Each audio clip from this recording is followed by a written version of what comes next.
Ladies and gentlemen, welcome back to the only podcast produced by three two-time winners of IMSA's Spirit of the Race Award. This is the Check Engine Podcast. We're hosted through Anchor.fm, and we are streamed worldwide anywhere you want to download your podcasts.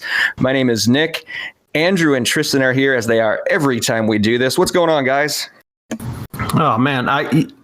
I'm actually really frustrated right now because my glasses are slightly dirty and I can't get them clean. They're streaky.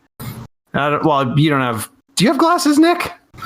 I have the blue blockers for work when I'm looking at a screen all day. Glasses. Well, when you have real glasses, it's about the worst. It's so... Oh my God, it's so annoying. These still get dirty, you know. Yeah, but I need these to see. And still see. That's the difference. Exactly. I suffer. The struggle is real. My glasses are also slightly dirty because now, glaring at this bright white screen in front of me, it's clear there's a dog licked them at some point. Oh, ew.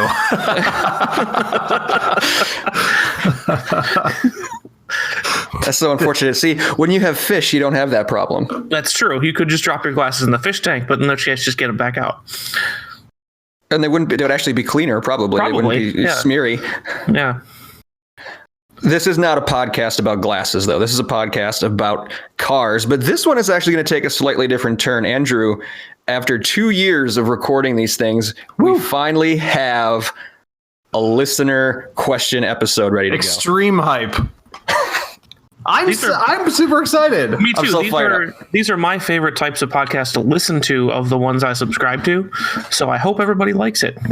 If you like it, keep sending in questions. We want to do more of these. It took us 2 years to get the first one. Right. I say we have 2 years worth of questions and we have one episode. Hopefully we can do better. Right, exactly. But this is cool. There's some serious car questions on here. There's some buying advice. There's some not so serious car questions. Mm-hmm. And there's questions that aren't related to vehicles at all. So it's going to be it's going to be a fun episode. I think so. But before we get into that, does anybody have any hot topics or neat car news or anything like that for Pace Laps? I have something that happened to me the other day as I was driving home from work. So I was going through like a little 2-lane kind of city-ish street, but where there's still parking on both sides. And out of a red light intersection, this guy pulls out in front of me in this hugely tall, double smokestack, 90,000-inch tires truck, like absolutely massive, right? And he's in front of me, pulling up to the next intersection to make a left-hand turn. And when he turns on his blinker, the whole left side of the truck is just the well-in stand. Every fucking light that they make, bar lights, window sticker lights, octagonal lights, the whole side of the car. I laughed pretty loud. Let me tell you, because it looked ridiculous. He was just being really, really, really safe. He wanted to let you know where he was going. He wants the ISS to know he's turning left. It was ridiculous. Dude, did he think that was cool?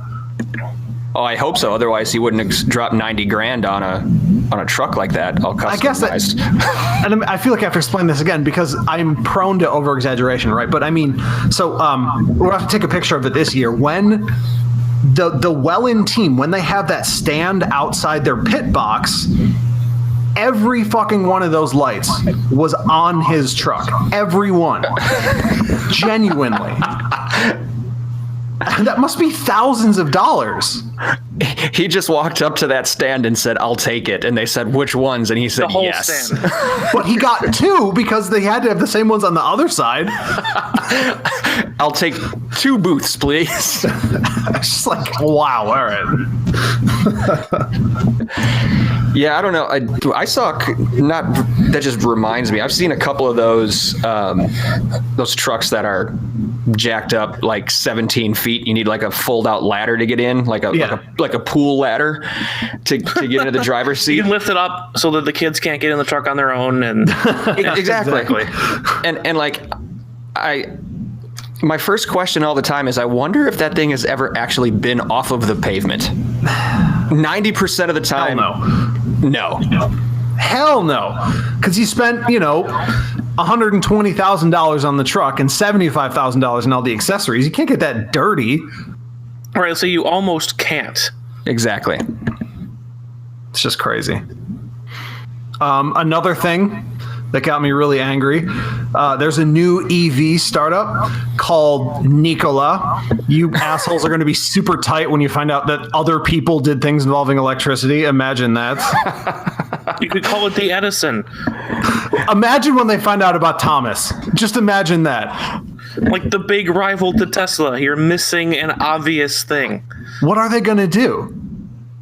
They're going to have to rebrand. Okay, wait. The only answer. But Tristan, is there may be a company with the name Edison already? I think there was. I thought it was like a telecommunications or something, wasn't it? Well, ComEd and everything else. But you can, but you can like add stuff on. Like your full company name would be, Edison Electric Vehicle Company or something, and that wouldn't be taken. That's fine. However, where it is a company, and it is Edison SPA. They are an Italian electric utility company. You know how Sue happy those Italians are. Yeah, you could be a church or a charity. So what if that's why? Ferrari is probably already suing Edison just in case they want to name their car that down the line. Yeah, how dare they have that name since 1918? Oh, sorry, Edison, the company, was genuinely established in 1884. How dare they do that? Ferrari's so angry right now. Oh, man. Come on, guys. Is that the company? I heard they were making an electric truck that was supposed to have 1 billion torques on it or something, right? All of that and all this development time for them to rip off the actual look of the Raptor. There's no way they can put this truck into production in America. There's just no way. It's an electric Raptor. I've seen the renders of it. Yeah, it looks exactly the same. Yep. So this is a company with zero originality. We're going to make electric vehicles like everyone else. Nikola Tesla is the only person involved with electricity who we know of, so we're just going to take his first name instead of his surname. And we don't know how to design a vehicle either, so we're just going to take the Raptor and put batteries in it. Definitely. Although, to be fair, you could do a lot worse. Yeah, exactly. And you know what? And after a while, they're just going to sell it and bro down. I would watch that. I would watch Elon Musk bro down. Yeah, I mean, not too much else going on, really. Maybe I shouldn't bring this up, but the on sale recently was Tony Stewart's sprint car racing on the Xbox store, and I was like, you couldn't find a different guy? Well, he races over 100 sprint car races a year, and he's famous. I know, but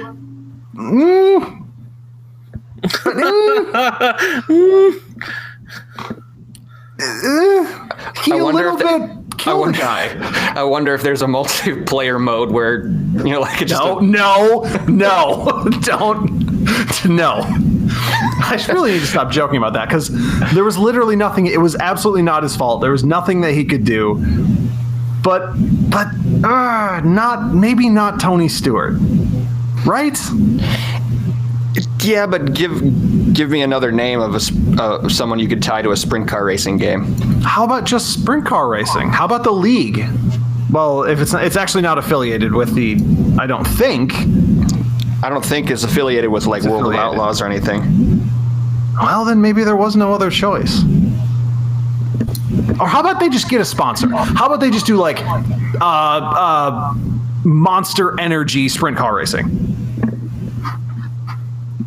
Also a good option. I have no qualms with that. I don't know. Maybe that's too much. I saw that too. I saw like a new release thing. I'm like, really? Tony Stewart sprint car racing? I'm surprised he went along with it, honestly. But I guess, I mean, people have really moved on from that. I haven't heard it mentioned ever after the case was closed, essentially. But right. Yeah. He also did punch a fan at a sprint car race last year, and that one he did have a choice over. He did have complete control of that situation. That was kind of lit. Yeah, he chose to sock that dude. That's right. I was actually like, oh, that was cool. I actually like that. Go after it. Well, because that guy was being an asshole to him anyway. Yeah. That guy kind of deserved it. Okay, fine. Tony Stewart can have a game. All right, I'm not mad anymore. Okay, good. Talk to Andrew off that ledge. We can move on. Yeah, that's right. Back down. Pack down. Anybody else? Tristan, you got anything? Not particularly. I have had the opportunity to drive a rather luxurious truck for the past couple days, and I gotta say, when we were talking about our land yacht episode, and we're talking about like trucks are kind of the new land yacht. I get that now. Trucks and SUVs as that. I can at least understand it, if not actually agree with it or want it. Right. So what was it? It's a F-150 Platinum. Oh, like an actual truck. For some reason, I was picturing like a what's the big Ford SUV? Explorer? Explorer. No, the bigger one. Expedition. Yeah, it was actually an actual truck. It was a F-150 Platinum with electric running boards and everything else. Heated and ventilated seats. It's like, this is really a nice place to be until you realize that when you turn and go over a bump, the back end tries to spin around and you're like, oh, this is a pickup truck. Never mind. It is a huge problem. I don't understand why people aren't more annoyed with that as trucks have honestly become, status symbols and kind of like the weirdly go-to like masculine family vehicle. Maybe it's like an overreaction to men being forced to buy vans, right? So yeah, it's a backlash. And they're horrible. They're horrible to ride in at all times, in my opinion. Yeah, I'm curious because I haven't ever. I'm curious to ride in like one of the new nice Rams with the air suspension and see if that's any better. Because it's independent and so you can change it to be either payload focused or more comfortable. And I'm curious if it's different. But this one's like, oh yeah, it's a truck. You forgot for a second while you're going straight down the highway. And then anytime there's any kind of turn, you're like, oh yeah, right. That's what I'm riding in. But like I said, going down the freeway, it's one of the more comfortable places I've been in a long time. And in this country, we do a lot of that. So especially do a lot of that towing a boat or an RV or whatever. It's like, okay, if you want to tow your toy of whatever kind, why not do it in a nice place instead of something strictly agricultural? So it at least makes sense. I would never pay for one, but it makes sense. Yeah. So one other thing that we got to talk about, and Nick, I think you'll definitely identify. Tristan, you might. Let's see. On Thursday was the, oh man, how old am I? Thursday was the 20-year anniversary of the launch of the PS2. Yeah, old, as am I. But you're just dating us. You're just, just another reminder of how old we actually are. Yeah. I actually want to take a little while because I don't know if it was a launch date game, but I just want to remember Gran Turismo A-Spec. Because when that game came out and I played it on the PS2 for the first time, that was the first gaming moment in my life where mentally I was like, oh, games will never look better than this. There's no conceivable way to make a video game car look better than this. And you know what it was? It was the brake glow. It was the first. Yes, it was that extra added little bit of detail. They just took it that one or two steps farther. Little steps. I'm not sure it took them that much in the design to actually make that happen. But yeah. That was a gorgeous game. I think for a lot of people too, especially folks our age and younger, that might have been their introduction to car culture, not, working in the garage with their dad, but playing that game. Yeah, definitely. I just wanted to see the release date. April 28th. Okay, so it came out about a month after. And what's so crazy is that even if you pull up screenshots of that game now, it's pretty good. Like the cars now, they have more shading and they have more definition on the tiny little, fender flares and wheel arches and stuff like that. Polygon counts are obviously massively higher, but the game itself does not look that out of date. These car models are almost timeless. Yeah, I would agree. When you look at, and I think probably one of the only things that has changed is like polygon count and surface lighting. Yes. Yep. And other than that, though, the models are good. They were probably relatively exacting models at the time. So. Right, and of course, the difference between like the race action footage and the screens, or like the promo screens they use, or the photo mode screens is large. Yes. It's kind of a limitation of the hardware. But yeah, I mean, that game definitely got me into cars way more than I was at any point before it, simply because you looked at like the Castrol Celica race car or any of the Skylines in there, and you were just like, whoa, like that's the real car. Like it felt like it was there, like you were getting to drive it, and like doing the license test for some reason. Maybe it was just down to the graphics and just being totally blown away by anything, with her being better than anything I've ever seen before. It was so much more real in that game. It's like a feeling you can't recapture. Yeah, the first time. Mm-hmm. So. Absolutely. And that game changed car video games. It just changed the course of what they were, and 1000%. like raised the bar almost out of reach to this day. I mean, Forza's doing a really good job. And then you've got the online simulators, but I mean, if you're talking like true driving experience type games, I mean, Gran Turismo was miles ahead, pun intended, of anybody else. And they haven't really recaptured it. In my opinion, they haven't recaptured 3. The Gran Turismo franchise? Yeah. I would agree. I think the advent of online gaming, they've been spending a lot of time trying to build up their online racing presence. So when you just boot it up on your own at your house, it doesn't, like, there's not a ton of change from 3 to now. But if you're into the online stuff, that's where they're spending most of their focus nowadays.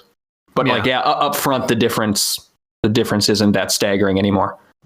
Yeah, it's kind of a bummer. But anyways, PS2 is 20 years ago. I'm old as hell, and PS5 is coming out later this year. So if that's any indication, I guess it's almost over for me. And we could get a new Gran Turismo game soon, because they do it every time.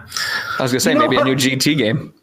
I would like it if this time they would give us a goddamn livery editor. What is wrong with you people?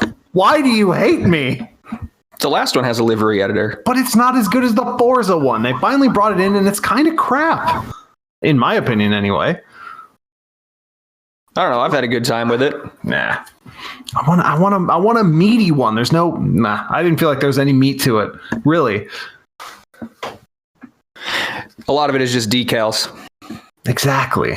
Whatever. That's not... That's not why we're here. No. As much as I would like to continue to talk about specifically livery editors for the next 35 minutes. Let's not. Probably. We probably don't need to. Probably not. We should probably get into our topic, because we started off the show by saying we're so excited about it. We should probably jump into it. Yeah, that's true. Yeah, we'll hop in there after a quick break. All right, everybody, welcome back to the Check Engine Podcast. It's just about time for us to jump into your listener questions for the first time in our show's history. But just a reminder before we do that you can get in touch with us if you want us to do another one of these. We have a website, checkenginepodcast.com. There's an email there, inbox@checkenginepodcast.com. And we're also on all the main socials. We're on Facebook at Check Engine Podcast. Andrew, we're on Twitter, are we not? Yes, at Check Engine Pod. And Tristan, the Instagram handle is At Check Engine Pod. So if you don't mind, folks, go over there, give us a like, give us a follow. If you want us to answer any of your questions on the air, on the show, just drop it in the comment section on there or in a DM or anything like that. So we look forward to hearing from you. Guys, how do we want to do this? We want to just go from the top down, or we want to kind of bounce around our little sheet here? I mean, maybe we should warm it up a little bit. Let's start with this one. I mean, our first question, the listeners came in hot, mad aggressive, which I like. But let's start with this. In our very uninformed opinions, when is it time to get a new car? Carrie Zeitzma is asking this. If you had a 2005 Acura with 221,000 miles that needed $4,000 worth of work done, is it worth investing in the car to maybe get another 100, 200K out of it? Or are there more things that could break? / is it not worth it? Here's what they need. Engine mounts, piston adjustments, the O2 sensor behind the cat needs to be replaced, rear suspension work, timing chain, belt, and water pump. She continues, I have no idea if some of the stuff is real. I put 40K on it myself. Should I write out or get a new car? So let's start with that. Should they write it out or get a new car? $4,000 worth of work, 221,000 mile Acura. Now this is all really budget dependent, I would say, but I mean, the beauty of it is, again, budget dependent. When is it time to get a new car? It's whenever you feel it's time to get a new car. Of course. But in this specific case, I actually went and I looked up on a couple of different websites just the general trade-in value of this car. And she'd be lucky to get between $800 and $1,200 for this thing on a trade-in. Yeah. So this kind of falls below that Mendoza line where, like, if it costs more to keep it running than it's actually worth, it's for what, like, just using that 4K as a benchmark, because that's the only number that was provided here. Like, if it needs that much work just to try to get some more, I mean, 221,000 miles, it had a really good run. I think instead of putting that 4K towards a repair, you could also use some or all of that as a pretty decent down payment for something else. That's my opinion. That's a fat down payment. Which is true when you're thinking about down payment. The way my family has always worked until recently, when we've gone into a couple leases and stuff like that, though, is like, okay, look at, if you're purchasing the car outright, what can you get for $4,000? Is it, and this is like a question for you guys, I'm not actually playing devil's advocate yet, but if you look at what's out there for $4,000, if you have, you fixed the motor, O2 sensors, you rebuilt the suspension, timing chain, belt, water pump, that's all going to be new, which won't have to be replaced for another 200,000 miles. You're in relatively good shape with big stuff after these repairs. Can you get something that's as good as that for $4,000? That's always a question. Where if you don't plan on committing yourself, because the down payment, remember, is only the tip of the iceberg. You're going to be paying car payments for, depending on how long your loan is, up to 72 months, which is insane. But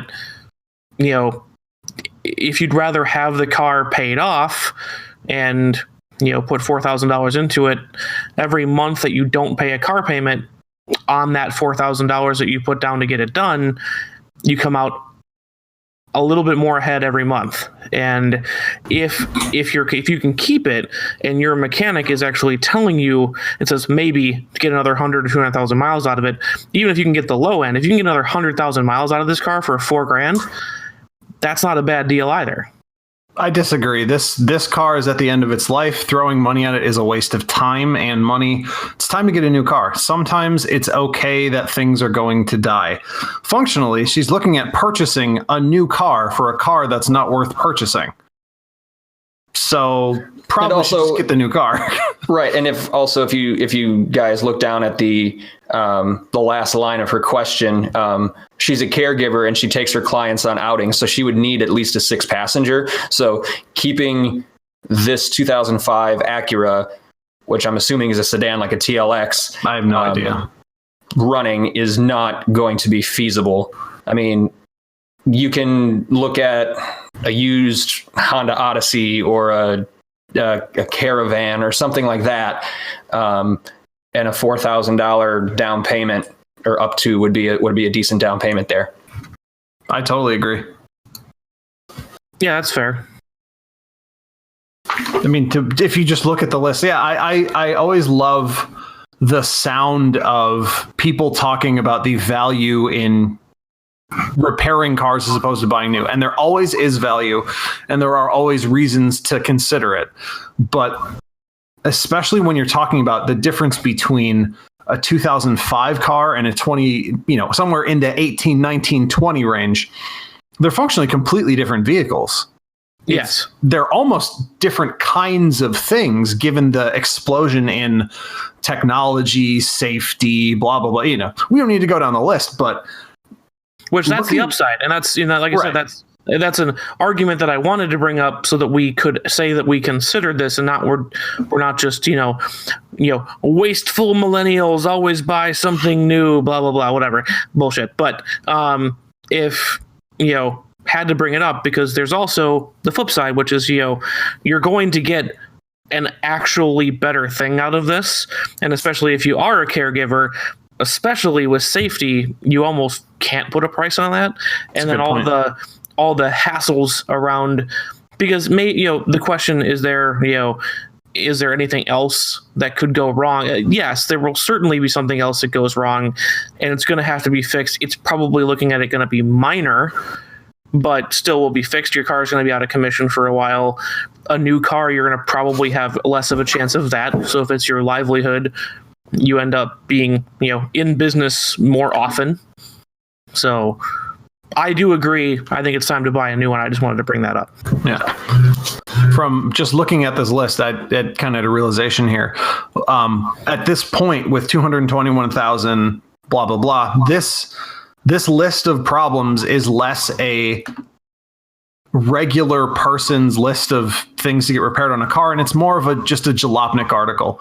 This is the kind of thing that someone there writes about, like, oh, can you believe it? Someone had this '05 Acura with 220,000 miles. All I had is this list of 15 things. Can you believe they sold it? And everyone, people in the comments are going, oh, wow. But really, in the real life, they're going, yes, I can fucking believe that they sold it. And then, it becomes this annual thing like, oh, this broke, that broke, it's not working. The car told me I'm fat, all these things, that go wrong afterwards. And then eventually that journo then scraps the car, sells it, and then writes an article about that 2005, whatever happened to it. It's like, yeah, no, we can move on. Although the toughest part of this is what to replace it with, because I don't know much about big passenger vehicles. Right. That's why I just kind of tried to keep it general. I did, again, some general looks on some car websites or eBay or whatever it was. And I mean, I found some, 6 to 10 year old minivans with anywhere from 50 to 80,000 miles, which is still a little bit, but it's, less than half of what she has now. That's not that bad. And, for a $4,000 down payment would be more than enough on them. So that's where I went. Just when I saw 6-passenger and a caregiver, I mean, not sure on the budget if they can invest in one with the specific like the handicap door or whatever, the door in the back with the ramp or whatever. Like, not sure what kind of special needs she has with her clients, but if you're just talking 6-passenger, I mean, the sliding doors on the side, easy in, easy out. I mean, you can get a used minivan for a pretty reasonable price nowadays. So yeah, and when you look at 6-passenger, because of the disappearance of the center front seat in a lot of cars, you don't get 6, you get 5 or you get 7. Right. So you've got to go up to a 7-passenger something, SUV, minivan, whatever. And as we've discussed in person, maybe on the podcast as well, 7-passenger SUVs aren't really a thing. No, they aren't. They're 5.5 people, really. Yeah. Fancy. So we probably spend too much time on that if we have all these other questions. I think that's our most in-depth analysis, I think. So and that's our most in-depth question, I think. There was a lot there. Get a minivan. That's true. Who's picking next? Tristan, you want the next one? Sure. We'll do a quick one. Okay. Sounds good. Quick non-car related one. Is it soda, pop, cola, or Coke? This is from Coke Sean. Is a drug. Be from clear. Sean Johnson. Coke is a drug. That's true. You don't drink that. Well, I mean, don't go near that. Don't do anything with that. I mean, Coca-Cola is Coke. Diet Coke is Coke. Cocaine is Coke. It's a little ambiguous. Yeah, but you can't drink Coke. You drink soda, because we're talking about the generalized drink, soft drink. Then you drink soda. It's soda. It's on the goddamn boxes, people. This isn't a debate. It's on the box. Yes, it says soda on the box. Every box. Yes. No matter where in the country you live, it says soda on the box. It does. This is one of those things where I feel like I'm absolutely screaming into a void that it's on the box and no one is listening. It's soda and everybody else is wrong. Empirically, objectively. Because, I mean, a lot of those don't even apply to everything. You could say that at least pop has that broad appeal where it's everything like soda is. But when you start getting places where they call all sodas Coke or all sodas cola, it's like calling all sandwiches a salami sandwich, and it's not. Where do they call all soda cola? I don't know. I would imagine, based on this question, somewhere. But I don't know. That narrows it right down. Well, they wouldn't have come up if it wasn't a thing. That's fair. Well, I mean, I assumed the South, because I've definitely heard of, like, all sodas being a Coke in the South. Yes. That blew my mind when I actually tried to order a Coca-Cola at a restaurant in Richmond one time. Like, the waitress came up and is like, "What'd you have to drink?" And I said, "A Coke." And she said, "What kind?" And the kind. A Coke. Like, what do you mean, what kind? I would have left.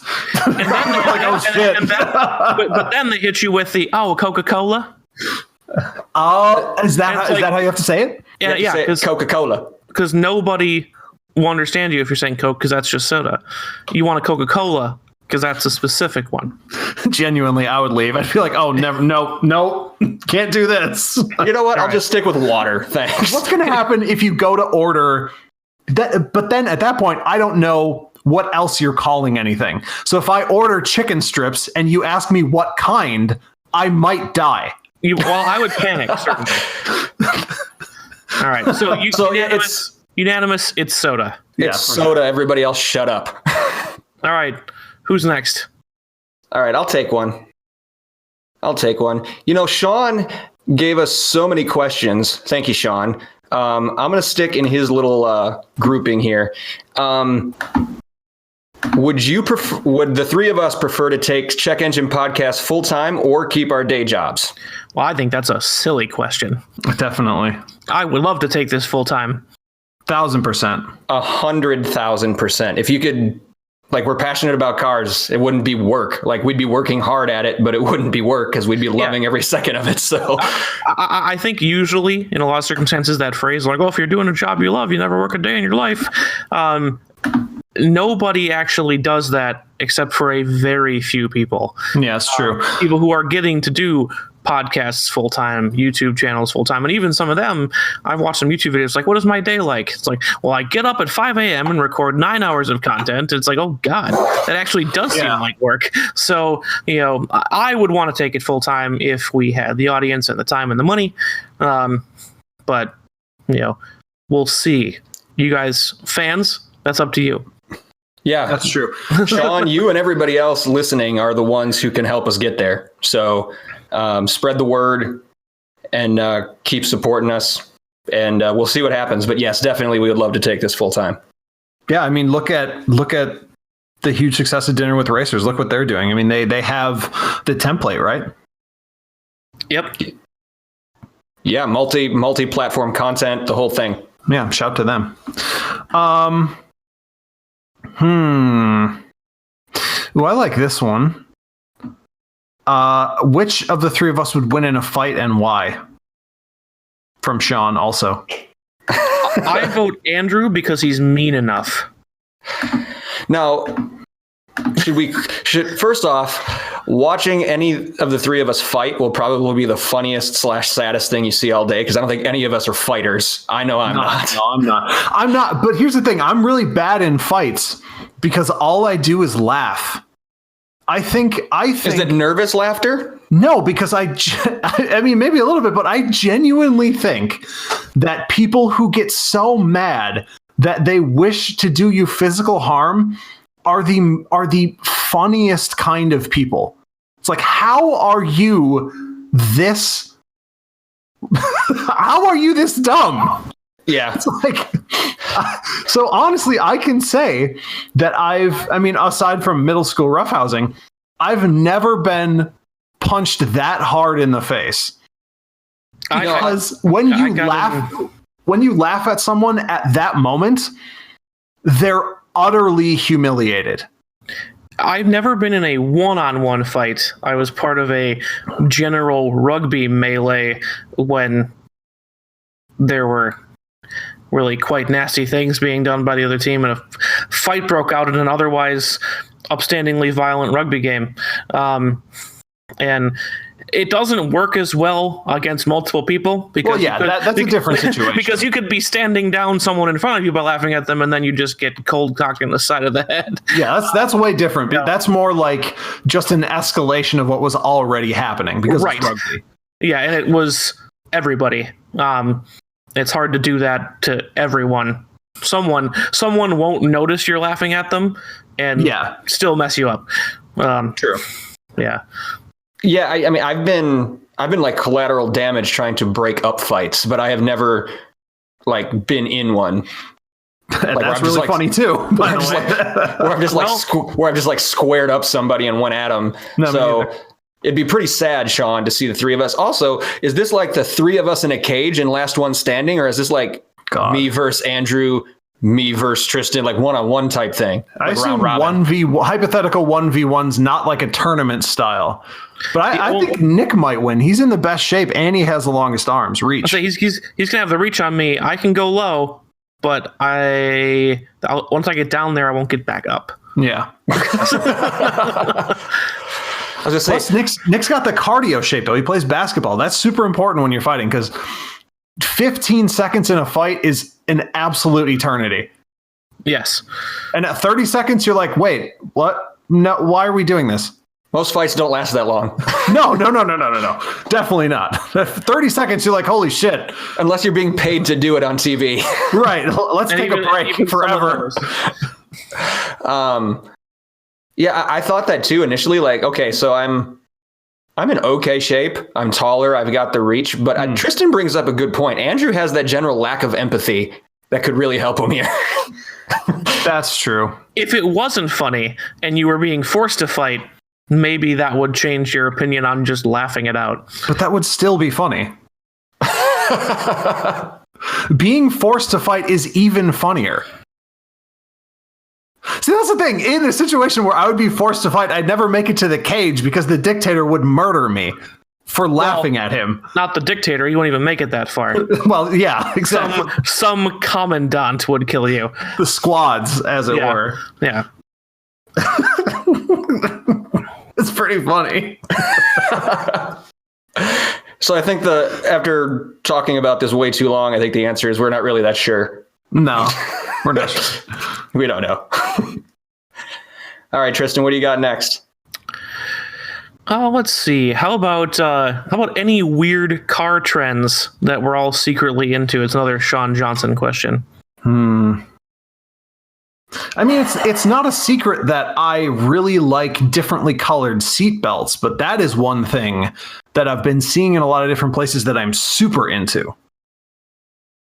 Like contrasting color seatbelts, or like matching the outside, contrasting coloring the interior. My car's got red, the end's got the blue. I swear there's a Mercedes out there that's got green. I think it's the AMG electric one. Okay. Yeah. Oh, yeah. I think that's got the lime green seatbelts. Any of that, you can get it customized on your Ferraris, Lamborghinis, even Porsches. Love it. Love that. If common cars could pick their seatbelt colors, that would really improve the world in general. Fair. I don't know if that's much of a secret for you though, because you've said that a lot over the course of these past couple years. Come back to me. I'll think of one. I don't really know if I have a trend that I'm secretly into. That's like a guilty pleasure. Yeah.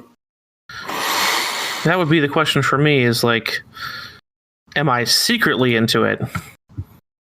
Probably not. That's the thing. We have a tendency to say a lot of what we think. I mean, yeah, mainly because we're on a car podcast. Obviously. I would say, and I feel like there aren't a lot of weird car trends right now. I feel like cars are getting very, very mainstream and homogenous, and like I just don't think there's much weird happening. Yeah, I agree. Maybe not weird current car trends. Maybe we could dig back in history and find car fads and judge them. We can make that an episode. That's a really good idea, actually. That is a great idea. So, Sean, we'll get back to you. We're going to turn that one into an episode. Highlight that in a different color. Is it my turn now? It is. My question? All right, we're going to give Sean a break because he's got more, but we're going to try to get some other people involved here. But speaking of car trends, our boy from upstate New York, William, asks, what are your opinions on donks?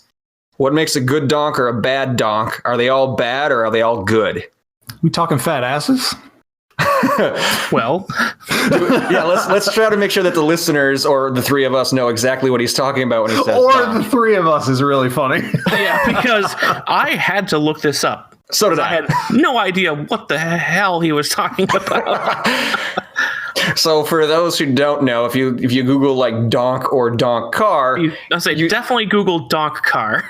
Yeah, it's like the 70s, early 80s, like large Impalas that are on like the impossibly large rims, the comically impossibly large rims. That is a donk when it comes to a car. My opinion on it is I don't really think about them. I don't really have any use for them. I guess the one point I would make on them is if you're going to do a donk, if you're going to make one, it better be all out. Like, you better not be like, oh, look at my new donk, and it's like white with chrome rims. Like, that thing better look like fucking Mardi Gras. Like greens and oranges and metal flakes and lights, and like, you better go all the way. Don't just stick your foot in the water or your toe in the water. Purple metallic flake paint and airbrush, and go for it. Because otherwise, I'm definitely in the they are all bad category. Because I don't think they look good. They don't make the car better. And I think I don't care for them. I just want to say that everything everyone has said so far also applies to asses. Go all out. Airbrush them. Metal flake paint them. And lights. Yeah. No. Here's my opinion on this. I do think that they are all bad. I do not think there is a good donk. However, I also include trucks in this. To me, there's no distinction between trucks with a lift kit and a car with a lift kit. To me, they are all one and the same, and I hate them all. Which is true if that was the question. However, these are a very specific year range and car model. So we can apply do you like lifts or not to a different question. But no, bad donks. Bad donks. Bad donks. Good question, William. Thanks for sending it in. Yeah, because good question. Because I introduced me to something new that I don't like. I feel like Andrew. That culture really fell off. I wonder why. Yeah, right. Well, stance is why. You know what? I'll bet you that's an interesting argument. If you traced like people ruining their cars for the look, Stance v right? donk. Stance. Well, going back to even like lowriders and air suspensions, and then coming. I wonder if that tracks through to sort of like the reversal of that in donks, and then the reversal of that again in stancing. Yeah, maybe. Maybe. Is it me again? It is. It is. Back to you. Surely not. All right, here's one from Tom Hart. Would you rather have a Shelby Cobra or a Superbird? And I'm assuming this isn't in the question, but I'm assuming in both cases, they would be the authentic article. Not a kit. Not kits for either one. So Shelby Cobra or Superbird. So money is obviously not an object in this question. If I were simply given one. Yes, if you want a contest, and said you can choose an authentic Shelby Cobra or an authentic Superbird, I would take a Shelby Cobra. Me too. I thought that way for a while, but then I thought about the fact that of where I live, I know even a Superbird's not going to be like a winter mobile, but even like a crisp fall cruise in a Shelby Cobra is going to be unpleasant. They don't come with roofs. Yep. So I love the Cobra, and it's generally more my style. Small, high power to weight ratio, all that stuff. But then I thought to myself, okay, for just for a car that would be strictly to own, to drive and get the enjoyment out of it, which would you choose? And I would say Superbird, because also those, it's going to sound like I'm making a terrible joke, but those Shelby Cobras, they're bitey. They're not easy to drive, which is rewarding on a track day or whatever else, but not as a everyday hobby car in my opinion. I guess. I mean, to be clear, I don't pine for either of these cars in any way. Right. Exactly. But between the two, I want the car that I can drive logically and make sense in a World War I aviator helmet and goggles. And you didn't think of that, did you? I didn't think of full pilot leathers and a helmet and goggles. I'm getting excited just thinking about it. Maybe I do want a Cobra.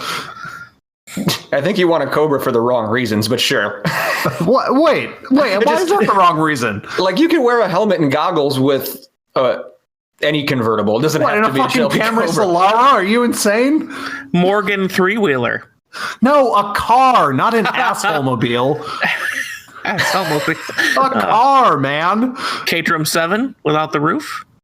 Valid. Accept it. I would do that. But yes, I vote Superbird. But so we've got one Superbird vote. We have our own. So one Superbird and two Shelbys from this crew. Order it up. Make it so. Thanks for sending that in, Tom. My turn, right? Yes, sir. All right. We're going to bring in a question from Andy here. And he has a couple of doozies for us. First one, what vehicle do you feel is best for sexual relations, and what are your reasons? Well, I mean, this is This is the eternal question, right? But the answer is known and very obvious. Vans. We made love in my Chevy van. There's a song. That's right. Yeah. And that's all right with me. You can put carpet down in the back and a mattress. And you have some headroom. Plus, no one talks about this. Some vans, depending on the van, especially like truck platform vans. Yeah. If they have the rear doors that you can open up all the way, the bumper height. That's all I'm saying. Perfect. But now, the somewhat ironic part of this is, while it is the best vehicle for that, it also, when you're driving one of those, it might be harder to get laid. Oh, you are the least likely to get laid in a van. So the sense of victory, like it makes it like you earned it. Right. Yeah. That depends on how you interpret the question. Is best for, as in, will nurture the most, or if you already, it's a foregone conclusion that there will be sexual relations, where is this best undertaken? Yeah, well, location? Or no. What is your question? Vehicle space. That's what I mean. That's when you're looking at. Is it workspace or advertising? Actually, which one are we going for? Actually, this is the perfect time to mention that in one of my previous jobs, I caught so many people fucking in so many different vehicles as a part of my job. Yes. So I've seen it in everything. Well, like with all things, sex, it takes all sorts. So that's true. There was one. The funniest couple was the wife who was clearly cheating with the contractor because they would bang in the contractor truck. Which I always questioned as being probably the most uncomfortable. Wait, we've really gone off the rails here. What were you saying, Tristan? I don't even remember. Well, I was just saying, how are we interpreting the question? Best for, like, when you talk about things that are like, best for your health, it's what makes your health increase or improve versus like a room that's good for playing racquetball in. It doesn't make your chances of playing racquetball higher. It's a better space for it. Are we talking about a workspace or something that will cause it to happen? It's like advertising. I choose to answer it both ways. So, I mean, and we're all in agreement on the van anyways. Yes, totally. So for workspace. But what vehicle is best for to get you laid? Generally, in my observations of the world at large, I feel like generally there's one category that always wins: expensive. Yeah. Yep. Mm-hmm. Everything else doesn't matter. If it costs a lot, it'll be fine. You'll be all right. I mean, your target audience is important, right? Because obviously, there are the truck guys and girls, and there are the Italian car girls and guys, and sort of everything in between. I drive a van. I'm a responsible adult type shit. But yeah, I mean, Lamborghini and Ferrari. Always. So that's always a good start. Definitely. I have a question on this, and I can't answer this question because I'm not a female, but is there more, less, or equal attraction to a Lamborghini SUV or a putative Ferrari SUV than there is to the cars? Like, is it better or worse or no different? I don't know. We'll have to have the lady listeners answer that. Yeah, definitely. Reach out to us, ladies. But anyway, reasons. I mean, if you have a expensive car, people assume that you have money. Which there really, you go. It's not the car; it's the money. We always know right. that. And even though it's just a lease anyway. So yeah, right. Well, cool. Thanks for the question, Andy. Who's next now? Tristan? Yep. Yeah, it's me. It's me. Oh, let's get out the crystal ball. Another Sean Johnson question. How long until the crossover craze ends? Hopefully soon. Well, I guess it depends on what he means by ends. Is he talking about the rise in the market? Because in my opinion, we've already flattened out. You know what I mean? Like we've very nearly hit peak SUV if we haven't already, and it's starting. I think it will start to go down. But I think that they have permanently replaced vans to the maximum possible extent that they're going to. Yeah, I think there are some people who are going to buy minivans because they see all the things we see about them being actually better for a lot of stuff. And everybody else is going to buy a crossover. And that's going to be the way it is for people who are buying big SUVs or crossovers for people carrying reasons or whatever else. Yeah. But I mean, the other answer is gas prices. Next gas shortage. Yeah. And that'll hit the big SUVs. I think the love of crossovers will just move people to smaller ones. And they'll still buy crossovers. See, I disagree simply because of the additional startup costs tied to all SUVs. I mean, it was, though we didn't necessarily have the smallest SUVs available on the market the last time we had something like this.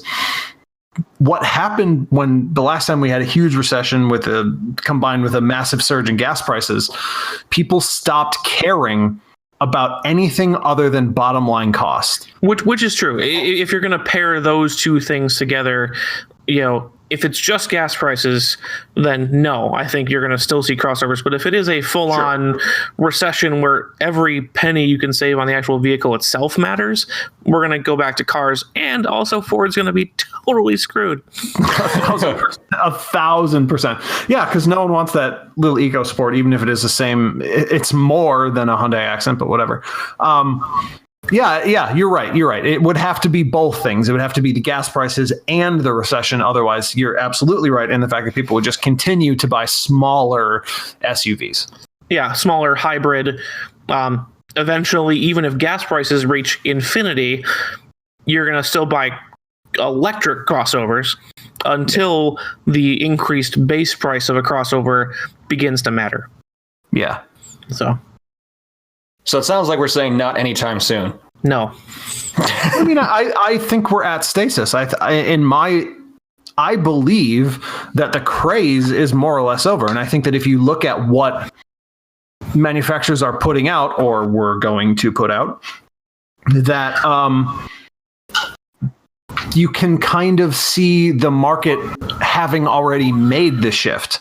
Maybe I'm totally wrong, but focus is already shifting back to trucks, back to cars, because I think that despite what Jim Hackett might say, I believe other manufacturers have realized that, not everyone just jumped because Jim Hackett said that they would.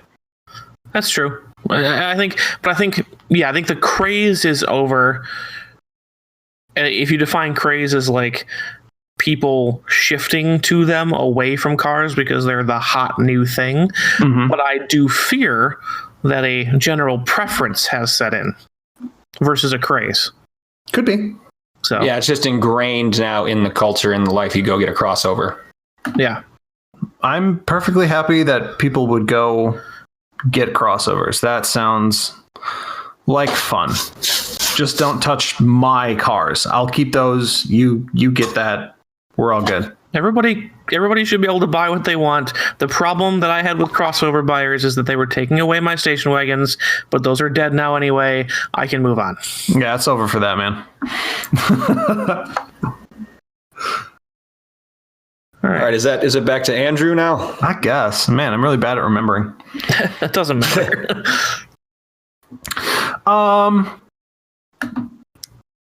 Two of these seem like the same question, even though I know that they're not.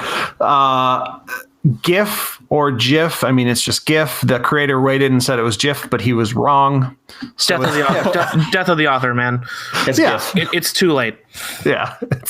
It's over for that, man. I'll just jump right into the next one, which, like I said, sounds like the same question. Creamy or chunky peanut butter? Jeff. Wait, sorry. Thank you. I'm glad you did it. Unfortunately, this question is impossible to answer because there is only one type of peanut butter, and that is chunky. So, moving on. False. Creamy. Man, False. you don't even eat bread. Get out of here. Sorry, you eat toast. No, I eat a lot of bread. I don't eat toast. So I'm going to go and take this question way too seriously because there are different applications for both. Oh, my God. No, wait, hold up. Before either of you continue, I just want to say a couple weeks ago at work, we have like a little like Friday lunch thing. We get together. Yeah. And one of the things that someone brought was like a kindergarten lunch, right? So we had grapes and little apple slices and, of course, peanut butter and jelly sandwiches. And this exact discussion came up, as it inevitably would. And most of the people there said what Tristan's about to say. How do you know what I'm going to say? Because I know what you're going to say. Say it. Baking is creamy, sandwiches are chunky? Yeah, pretty much. Good. Also, dipping. So dipping was the last remaining like peanut butter battlefield. Yeah, true. Probably creamy in that one. And that was like 50-50. Yeah. But I have to say, I don't do a lot of baking with peanut butter. So in my house, I only have creamy peanut butter for dog medicine delivery. Why does it have to be creamy for that? Just because it's cheap. He doesn't care. Same price, aren't they? It's not. No, at least not when I bought it. It was like 40 cents more expensive for chunky. Oh, well, you pay for quality. Yeah. which I will pay for me in my sandwich. The dog gets store brand creamy peanut butter because he doesn't even chew it or taste it. He swallows it whole. Of course. Smart when you're a dog, otherwise you glue your mouth shut. So what are you gonna do? If y'all want chunky, why don't you just go eat peanuts? I do. Spread a peanut, Nick. Or you can spread it better with creamy. It spreads way better. Nick, I don't want to ruin your life here, but they spread the exact same. If you're having trouble spreading chunky peanut butter, that's a you problem, not a peanut butter problem. Actually, no way. Creamy is so much better, you guys. You guys are totally missing out. Chunky actually spreads easier because it's not actual glue. They spread the same. They're the same products. But no, the chunks provide you little like points where it won't stick. Unlike creamy, where it's solid stick all the way across. What if I make a video of you spraying on various products? Bagels, we'll do bread, wheat and whites, we'll have toast. You can't spread peanut butter on bread. Only toast. Okay. Yeah, that is true. Okay, wait. Nick, you don't know about toast. How have you ever made a sandwich if you've never put peanut butter on bread? I toast it. Always. Every time? Yes. What if you're somewhere where there's no toaster? I just eat it all together. I like take a piece of bread and like wrap it around the knife and pull the peanut butter off the knife and then slap jelly on it. I don't make sandwiches. I make like peanut butter bread wraps. Burritos. Yeah. You are psychotic. What the hell is this? No, I actually do make sandwiches. I just wanted to get that reaction. It's very difficult to spread on untoasted bread. It tends to try to tear it apart. But it can be done. No, I'm sorry. I'm telling everyone you've never made a peanut butter and jelly sandwich. I have with toast. I'm going to text my wife right now. Someone read the next question. I'm texting. All right, moving on. Let's see here. What are your favorite and or least favorite car-related movies? This is also from Sean. Well, my favorite movie, my favorite car movie is Bullet. You've never seen the movie Bullet. Well, you're wrong. I actually own the movie Bullet and have watched it all the way through. No, you don't. That's your dad's movie, and he told you about it. No, I own it, actually. That's your dad's movie. Stop it. Denial won't help you here. No, it's honestly not. your favorite car movie? No, it's not. I just wanted to get you all riled up. It worked. I don't really have one. Because my question, of course, would be what makes a car movie? What percentage of a movie has to be car for it to be a car movie? Right. And like, is Gone in 60 Seconds a car movie? I would feel like that I would say so, yes. I think that has to be. I mean, it is a movie about stealing cars. So. Fast and Furious. Obviously. But Fast and Furious 6, 7. I was going to say the early Fast and the Furious, yes, but not so much anymore. So you didn't ask about that one. That's what I was going to say. I mean, I feel like I agree with Nick. I think there's a line, maybe like 4 or 5. I don't know. There's one Fast and Furious movie that I went to see in theater several times, but I was so drunk I don't remember it. All I remember that there was a Russian guy on a plane.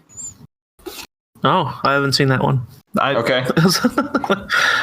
Yeah. But definitely those were car movies at one point. I mean, is motorsports movies included in this, or is it just like it would have to be, right? Sure. Like my favorite car related movie is Rush. Which one's that? It's the story of Niki Lauda and James Hunt in 70s Formula One. Came out. I heard that was epic. 5-6 years ago. It was Tristan, you, and me, and I think your dad, and was my dad there too? I think your dad came too, yeah. Yeah, so the 4 of us went and saw it in the theaters when it came out, and it was fantastic. I think right up there with it. I don't know if you feel the same way, Nick, but I think even since that movie came out, the technical ability that has been shown in movies to like capture the feeling and the sound of a car, and the experience has improved. So I would put Ford v Ferrari probably right up there with it. I would say it's a pretty fair toss up between Rush and Ford v Ferrari. I think especially some of the racing scenes in Ford v Ferrari where you're in the car, like you can feel, you can hear, practically you can smell the car. Like it's very real, and the story is good based on history with some license, much like Rush. And I think it's a toss up between those two for me. I would put Ford v Ferrari at like a kind of close second to Rush. But yeah, that was a very good movie, and it's also like the first. I think it's the first car or racing movie that was actually nominated for Best Picture. Right. Which is crazy. It certainly had a lot of nominations for editing and stuff like that, which I think it did actually win the editing one this year, I believe, which shows that's how it knows. Yeah, that's how it feels like you're there. It's very good. Is Mad Max Fury Road a car movie? Yeah, man, I'll buy it. Then that's totally my favorite car movie. I fucking love that movie. I didn't think about it, but when you asked if it was, I said yes. That's number 3. Yeah, that's really good too. Movie. My least favorite, without question, is Driven. I haven't ever watched it because I've been told it's terrible. Don't. Probably by you. Stay as far away as possible. We're gonna watch it together. Is what we're gonna do. Do like a live reaction thing on Discord. Doesn't have to be live. We can watch it and then record our misery afterwards. Oh. Like if someone suggests that movie, like just fly to the next continent. Like just get as far away as possible. We're gonna watch it and it's gonna be factually epic. Just looking at what else. Okay. This is kind of off topic, but an interesting question, and Nick's a good resource for this. Are any Bond movies car movies? No. I would say no. Yeah, I would say that there are some good movie cars in Bond movies, but they're not strictly car movies. Yeah. Now there was one Brosnan Bond movie, and I think he had a 5 series in it. It's the one where he's in the back driving it around with the phone pad. Tomorrow Never Dies. Yeah, I think that was Tomorrow Never Dies. Because World Is Not Enough is a Z4. I remember one of those two, either World Is Not Enough or Tomorrow Never Dies, featuring the car like way more than almost any other Bond movie. I think the last two Brosnan movies were all about that, and they were because I think they received a significant amount of money from BMW to advertise those cars. No, you're right. It was World and Die Another Day. They had like tons of car scenes in them. Yes. Yeah, and that the Die Another Day was Aston's. That's right. Yeah, that's when Aston signed their deal to come back as the Bond car. So the first three Brosnan movies were BMW, and then Aston's like, no, we want back in. That's right, and because they came in a big way on that the ice sheet scene. Yes, with the car with the invisibility. Yeah, I remember reading a lot about how they filmed those with because they were actually on ice with spiked tires and everything else. Those are some good scenes. But I think a lot of Bond movies have good chase scenes, but I don't think it makes them strictly car movies, which is why, although I joke about it, I like Bullet, but I also wouldn't even necessarily classify that as a car movie. The last, the car chase scene is good, but I wouldn't classify Ronin as a car movie, which also has a great chase scene. I wouldn't classify The Rock as a car movie, which also has a good chase scene. Yeah. So, but in the same way that like Bad Boys 2, not a car movie, amazing chase scene. Right. Mm-hmm. Right. Yeah. Anyways, God, Die Another Day was terrible. All right. So let's grab another question here. I'm trying to spread it around, but I'm trying to save one for the last one, I think. Okay. For me, anyway, if I get the chance. Let's go with, do we have any brands that we like for vehicle fluids, spark plugs, general maintenance items, etc.? That's a good question. I've always wanted to be a brands guy. And this is another Sean Johnson question. Yeah. I mean, I'm a little more particular for the cart. So like I use Redline oil in the cart, and then I use I believe I use Champion for my one spark plug for my go-kart motor. Right. For the spark plug. But as far as personal, just the everyday driver, honestly, I haven't noticed a ton of difference between like Fram filters versus like a CarQuest filter versus anything like that, or Purelator, or I've used Havoline motor oil, I've used Pennzoil, I've used a couple other ones. I think really they're all pretty close. Like I've used Pennzoil, if I didn't mention that. Like as long as you keep your maintenance on track, like all of them are gonna do the job, I think. I'm a little paranoid on maintenance, so I change my oil probably more often than I would strictly have to. So probably a lot of the difference you're going to see in these brands comes at end of life, and I'm never there. So for me, it's whatever's on sale. See, that's the thing. Yeah, price point is a big thing in this for me too. For sure. And that's why, as much as I want to be a brands guy, specifically like, for example, Royal Purple. I love everything about their brand. I love the name, the logo, the bottle color.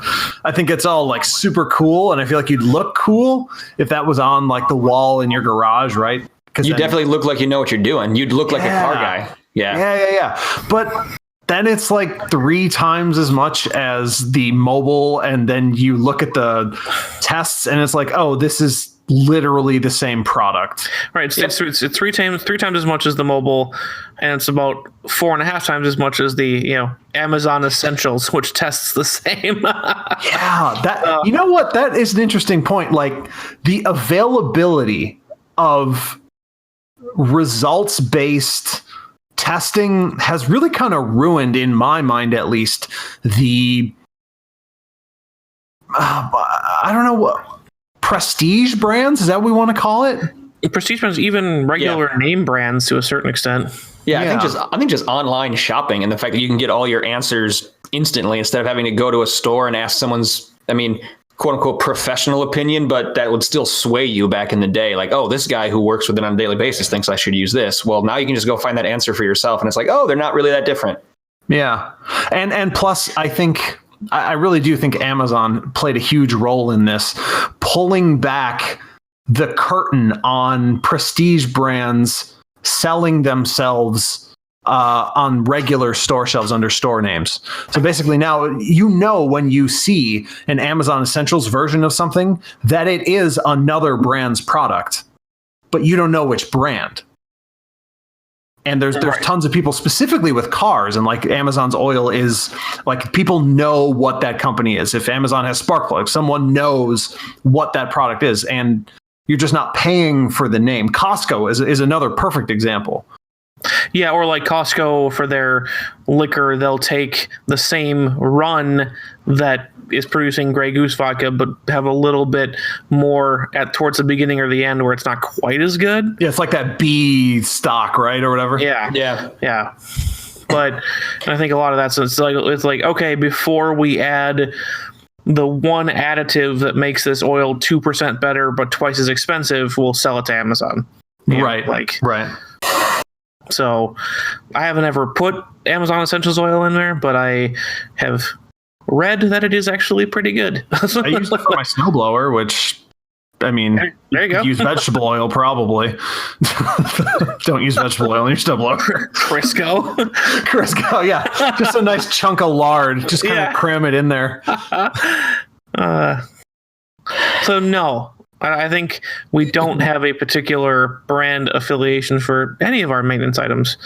No, like I said, just me in the cart. But wait. Ooh, a specific one that's not listed here, but is important, and we have talked about here. How about tires? Ooh, tires, and here's another one I was thinking of as you were saying that, where it does matter: headlights. Headlight bulbs. Yeah. Okay. Tires. It's funny. Tristan, I used to think your dad was insane for being against Continental. But then I had on my old Elantra, I had Continental whatever their sport touring all season is. I totally forget the name. Solid tire, good grip in the snow, in the wet, in the dry.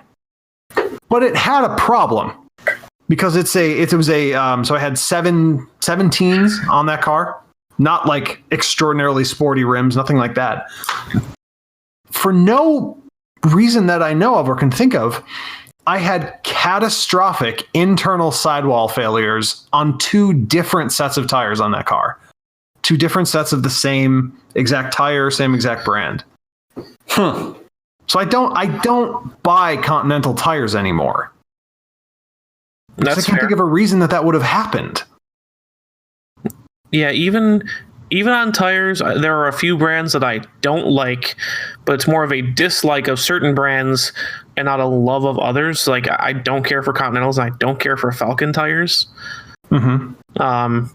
But I've had very good luck with a wide range of other companies and depending on application. So honestly, some of the best tires per dollar that I ever bought were Jessica's winter tires like 2 or 3 years ago that never got taken off in the summer and were still good last winter. And their Uniroyal Tiger Paws, they were like super cheap and they were great. And that's for snow tires. As far as, can someone balance all season performance across all these different applications? Maybe that's why there are some expensive tires, but the Hankook Dynapro ATMs that I bought for the Jeep are still on the Jeep, and 100,000 miles later, something stupid like that. They haven't died either. Right. And so I've got a few that a few sets of tires that I've come to love, but I don't think it would say, oh, I only have to buy this brand from now on. Yeah. Yeah, I don't really.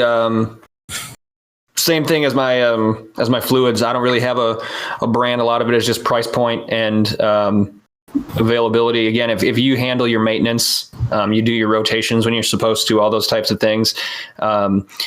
and steer clear of Continental, apparently, you should be just fine. Yeah. Well, because I think, Tristan, your dad kind of had a similar reason for his Continentals. Either that or was that he never ever found a Continental tire that had a grip that was any good. Yeah, that was his experience, was like in like the A6. Well, he had Continentals on they came with his GTI, they came with his Passat, and I think at some point he had gotten them put on the A6 and then took them back and were like, what is this garbage? Yeah. And like it's never that great. So I agree. You mentioned headlights though. I don't have a bulb brand. I do. I am this is the Interesting. one. I think this is the one weird brand thing that I have, because I have had others in a pinch. So like one goes out and I'm not going to take the time when I'm on a road trip somewhere on the side of the road at a Walmart to replace both my headlights. Yeah. So one goes out and I replace one, and you can see the difference. And I'm a Sylvania guy. Like Sylvania Silver Star Ultras, or their like super cool temperature, like they call them, like, you know, they're like xenons, but they're just regular halogens. Right. Yeah. You know, they're kind of blue. Those are the brights that were in the Jeep, or are still in the Jeep, are the xenon-esque ones, and they are a freaking lighthouse. Like you can, you know, every time the Jeep drives uphill with the brights on, you can see space. Like it's stupid. And I've put Silver Star Ultras in all my other cars when the headlights go out, because it's a noticeable difference in how much you can see. I think that's right. That's what I replaced last time I had to replace headlights. That's what I used, and they were great. Yeah. So I think there are other brands out there, and then we bring in cars nowadays that have LED headlights and everything else. But if you're replacing a halogen headlight, I don't think you can do better than Silver Star Ultra in specific, the Ultra. This isn't an ad. But it's They're not paying us to say this. It's not an ad, but they asked if you have a preference, and I don't think you can do better than that. Fair enough. There you go. So awesome. All right, guys. I think this one's my turn here. We'll move on.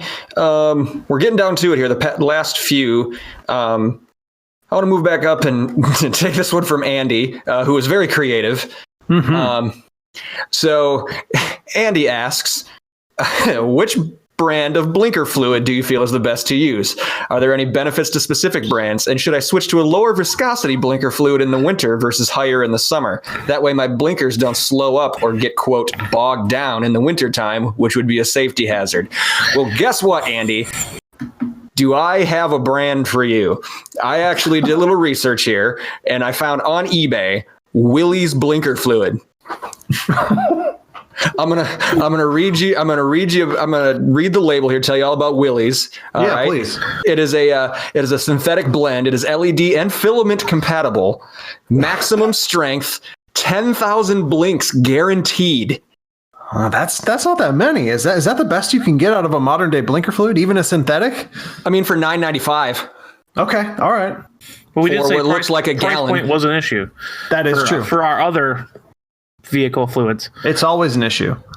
Yes, and then on the back here it says directions for use. Give to someone who does not know shit about vehicles or cars. Oh, wait. Wait. Are you all right. Let's be real for a second here. Everybody knows that when you pop the hood on your car, you have a little tiny fluid reservoir right above your headlights, and that's where the blinker fluid goes. Everybody knows this. And use Willys. You have to. And you have to use Willys blinker fluid. probably because there isn't anything else. Okay. Well, there might be. I will have you know that Willys is in a heated battle with Patriot Wholesale Direct, who offer, I'm just finding here, oh my gosh, for $9.49 you can get 16 ounces of Patriot Wholesale Direct blinker fluid. That doesn't seem like a good price proposition, Andrew. That's 50 cents. Ounces? 50 cents less, but you only get 16 ounces? What was the Willys?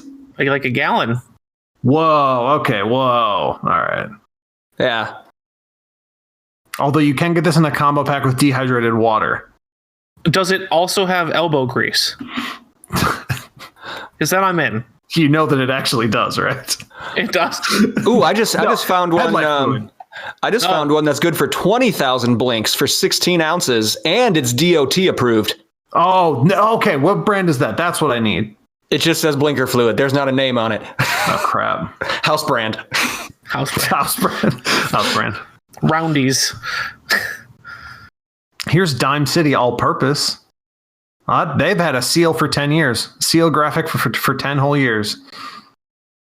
I don't know. I think for my money, Andy, I would still go with the Willys. Yeah, I think you have to. And I don't know Nick, do they offer different viscosity blinker fluids? Not that I was able to find. All right, then that's your answer there. But Andy, I encourage you to go to your local auto parts store and ask the man behind the counter or the woman behind the counter about different viscosities in blinker fluid and let us know what answer you get. Insist on Willys, but see if they have different viscosities. Yes. Definitely. And make sure to take them out to your car and show them where your blinker fluid is supposed to go. That's really important. Yeah, because you might get some pushback on this. For sure. Yeah. Because not a lot of people know that that's real. True. This is car guys only. We should have said that first. This is car guys only. It's like members only jackets right here if you got blinker fluid in your garage. Okay. Well, here's one more from Sean. If you had to go buy a car today for $30,000 or less, what do you think would hold its value best 15 years from now?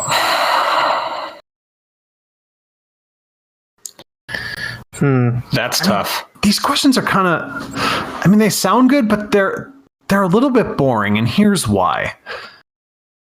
We know the cars under $30,000 that are going to hold their value best. It's the Miata. It's things like the Accord. It's things like the Camry. It's probably whatever small SUV or RAV4 or this or that, the other. Civics. Yep. Oh, God, always perennial Civics. favorite. Yeah, the SIs especially. But that's not fun. Like no one wants to ask this question and hear the answer Miata, right? Am I wrong? Or Civic. I mean, that's, it's also like, okay, if you could make a sandwich, what type of sandwich would you make? You know what the answers are going to be within a range. Yeah. It's going to be the classics. And I think that hasn't changed so long in car culture that it's going to be, probably everybody knows that. Definitely. Oh yeah. Jeep Wrangler is probably like maybe the number one answer. Yeah. Could be. In terms of holding value, there's a bottom on Wrangler. Jeep Wrangler. Yeah. Yeah, Jeep Wrangler.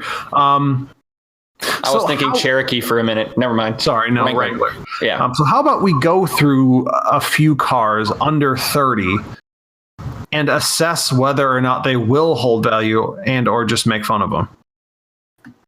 Sounds fun. I'm down. I have a list here from Road and Track. It's a little old, meaning it's from last year. So there are cars on here that no longer exist. I'll still rate them anyway because the year is young. How about the Veloster N? Hold its value? It won't. No. Spoiler alert. It won't hold its value. However, I think that this car will hit some significant depreciation. However, I do think it will at least it will hit a basement, but I think it's going to level. Yeah. I think that's fair. Oh, this one's so boring. I don't even want to talk about it. The Corolla. Ugh. Yeah, we know. Yeah, it'll hold. But boring. Yeah, definitely. Here's RIP to the Chevy Sonic. Will not hold its value. Yep, Nope. It's gone, actually. Ditto the Spark. But oddly enough, being no longer available or quote unquote rare won't add the value here. Right. Normally it would, but not here. Nope. Very true. Here's an interesting one. The Dodge Challenger. Now you can get this for under 30. I don't think you can get one that'll hold value for under 30. Right. I think you could potentially say some of the more wild ones will keep their value because they're rare, because they have a fancy name, whatever. The trim ones will. The RTs, SRTs. Yeah, for collectability. Yep, Demons. Bumblebee, Demon, whatever the other one is, Dragon, I don't know. Hellcat. Yeah. Yep, that's what it is. Yep. It didn't sound right. It didn't sound right. Because I was thinking, the others, the Red Eye. Yes. Whatever the differences to that is, I don't remember. Civic Si, yes, we know. Yep. The Elantra GT N line. It's just the Elantra GT, so no. No. Cruise Diesel, no. No. Dodge Charger, no. No, those don't. I don't think they hold their value at all. I don't think they do. Also, a while ago, I asked my wife about the Charger because it feels innately in my being like a car that I should like, and she said, "No, you can't get that car. It's the car that a security guard's sidekick would drive." And she's right, factually. So I now no longer want a Dodge Charger because that's all I see anytime I think one. That you are a security guard sidekick. Mazda 6. We were talking about how those are kind of overpriced anyway. I don't think they're going to keep their value. I do not think they are either. Yeah, I agree. Wrangler we already talked about. Here's one that I feel the answer is no, but someone please correct me if I'm wrong. The Mini Cooper. No. Are they super cheap secondhand? Yes, because they have horrendous maintenance costs and stuff like that. That's true. They kind of fall like a rock. That's the number one thing that keeps me from ever wanting one. Like BMW bought Mini to be their value line and then has successfully made them not a value. Right. Because they service them at BMW dealers. Yeah. And they have all the standard BMW problems. Weird ones that you don't want. V6 Camaro. If it's not a trim level, I feel like it's going to go by way of the Challenger. Now, I agree. If you get one of the, even if you add anything special, like if you get the V6 but with the, track pack on it or something, then maybe. Yes. Yeah. Which is a bummer because I like the V6 a lot, which we've talked about on here a bit. Yes. Ford Fiesta ST, rest in peace. I don't expect they're going to keep value. Because I think they're going to be wrecked or modded just out of their minds. Straight to hell. Right. Yeah. Accord, we already know. The BRZ FRS, no, that won't hold its value. You were stupid Same to as buy the ST. one. Also, Mazda 3, no. Miata, yes, we know. Fiat 500? Nope. No. Hell no. Here's a good one we didn't think of. Wait, no, you have more to say on the Fiat? Unless you want me to say no again. I don't. No. Okay. GTI. I think that has, from experience, the kind of same issue that I think the Veloster N will have. Yeah. There's a sharp depreciation curve, but then they level out, and then they don't get any less expensive as time goes on. So they retain a certain percentage of their value, almost guaranteed. Yeah. But they won't hold, which might fall into the, which will hold its value best 15 years later, because it'll lose all of that in like 2 years, and then the next 13 years will be great. Yeah. I want to say that these cars hold their value, but I think it's just the short term. Right. I think it's a generation or two. And then they're kind of like third ownery high schooler cars, for lack of a better term, by that point. Right. Only a couple more. WRX, yeah, I assume. Yeah, same kind of thing. Once you get 3 or 4 generations old, they're all Dirtfish wannabes. Yeah. Dirtfish. Dirtfish. Rally brand. What do you want from me? Is it really? Yes. It's a rally series. I think it's a rally school. That's what it started off as, like a rally driving school. That. Yeah. Huh. I don't.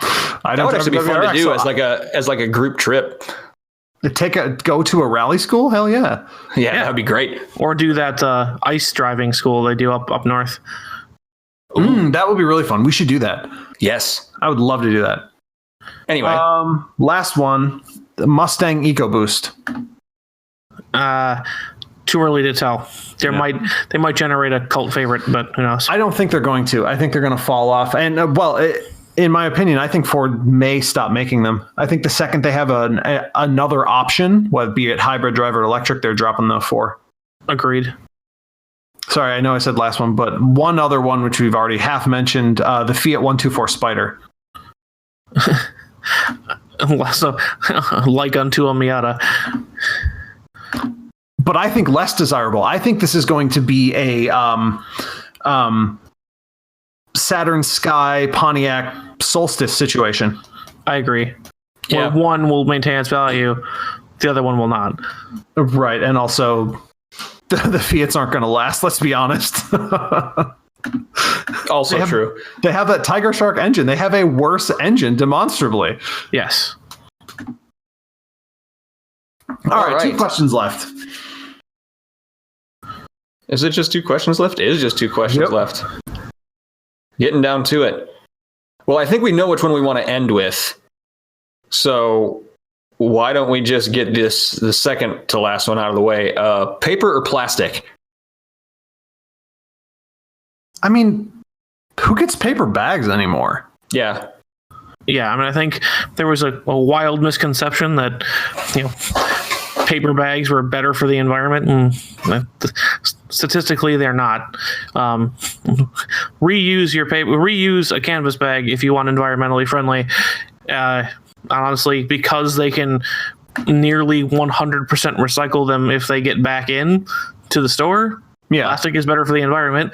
They're easier to carry and they're easier to store if you want to have a bunch hanging around. Paper bags seem like weirdly 90s to me. Yeah, because I remember I used to get, my family used to get nothing but paper bags at the store. 1,000%. Yep, Yeah. So did my parents all the time. And they still do occasionally because they're used for trash bags or to hold odds and ends of paper recycling. But it's I'll have 1 paper bag and the rest plastic, please. That kind of thing. Okay. I don't know. I haven't paid attention to this. I have no reason to think this other than it's just kind of how I feel. I feel like movies are the progenitors of the paper bag thing. Because it's easier to see they went shopping, they put a baguette in the thing. Right, there's a paper bag with baguette and a thing of carrots sticking out of it. Yes, dude.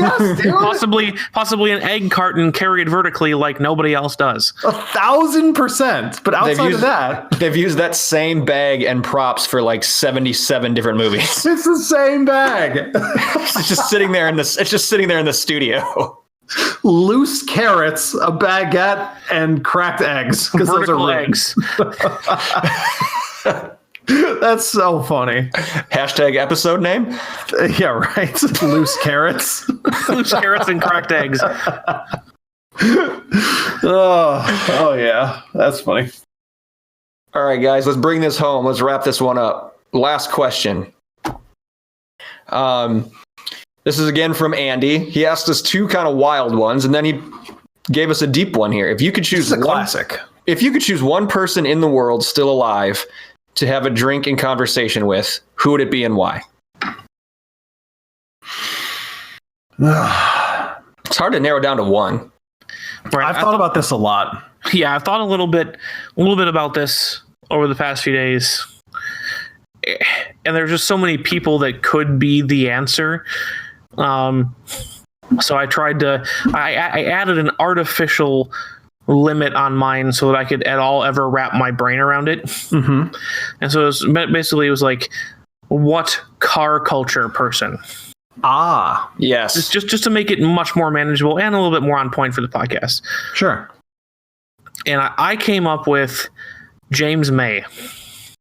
That's Because well, here's because you because- are You James went May. a long way to get to the obvious answer. I just want to say that.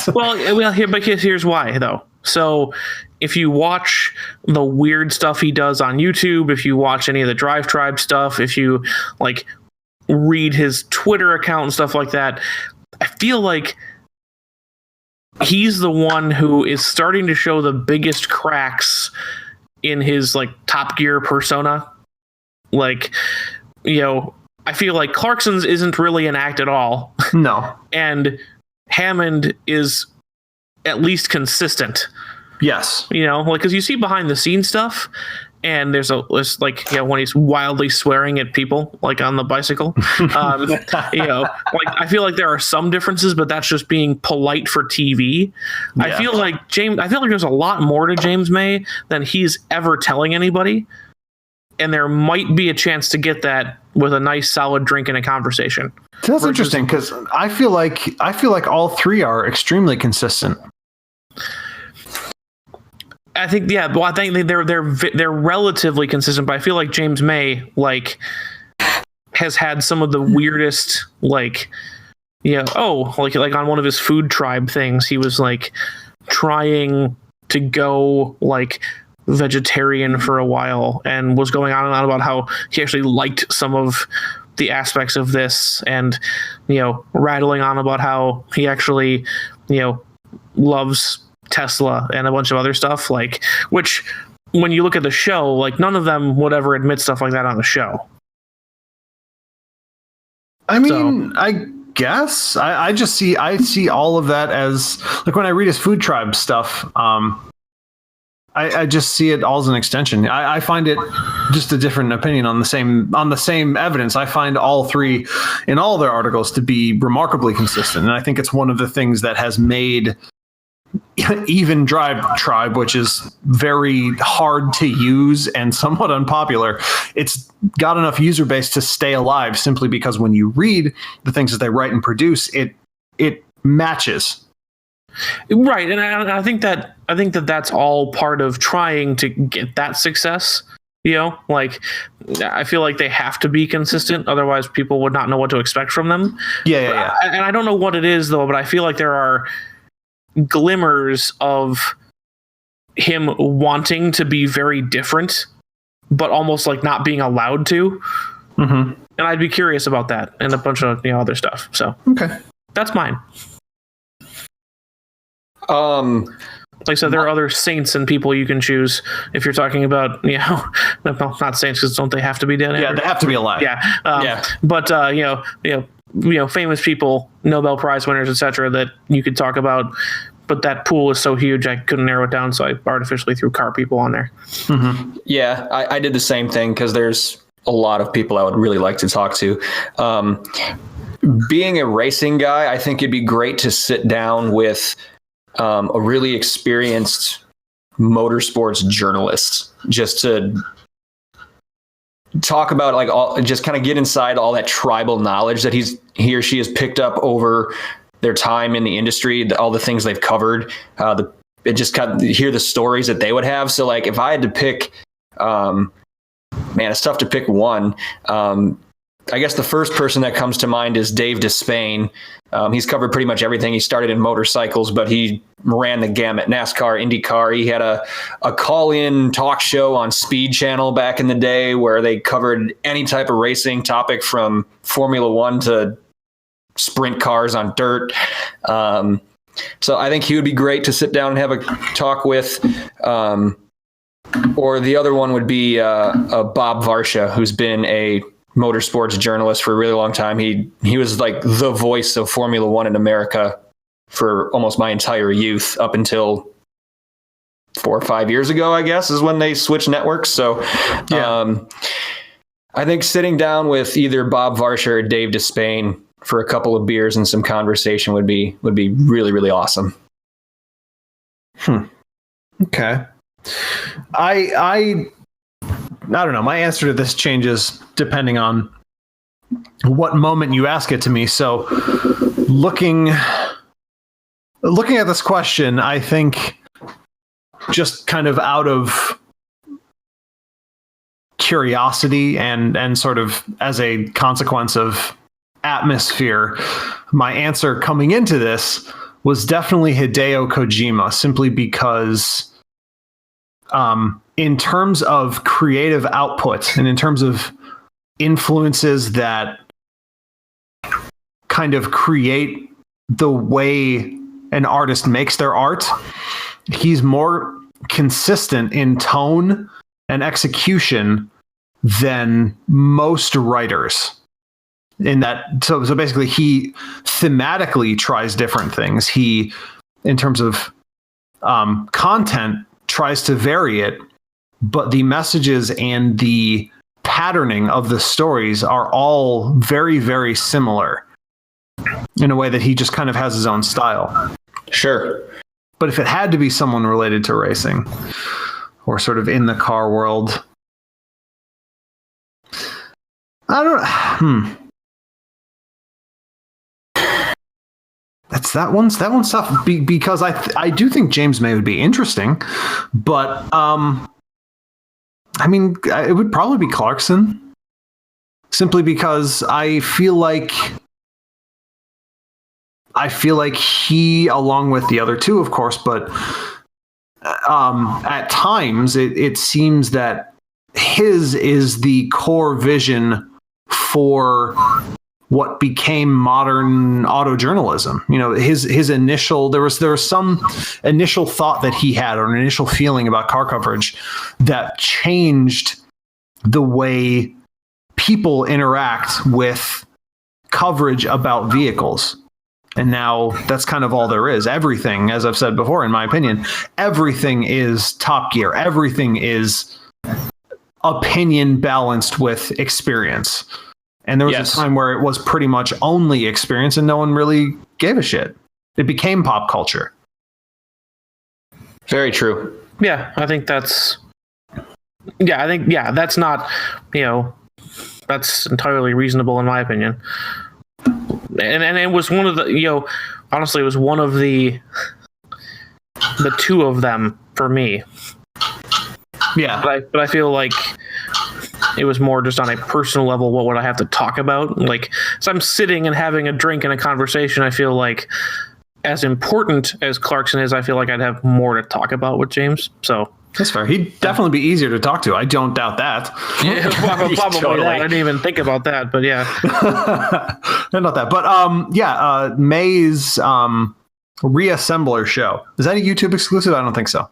No, I think it's on some BBC channel. That is or whatever. Great. That is awesome. It's good. I love his mailbag one that he does on YouTube and Drive Tribe. Like, send him stuff. I love that one.